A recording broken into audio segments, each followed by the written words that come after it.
உங்கள் அனைவருக்கும் பொங்கல் வாழ்த்துக்கள். இந்த பொங்கல் என்பது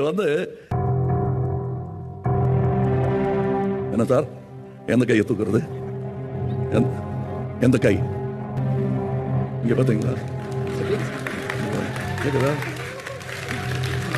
சரி, போதும். என் காதுல சொல்லிடுங்க. சத்தியமா தெரியாது. என்ன உள்ள, நான் உள்ள போய் கேட்டு வந்துடுறேன்.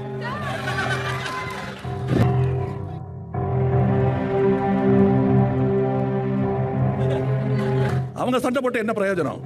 கடைசியில வந்த செய்தி எனக்கு சொன்னாங்க.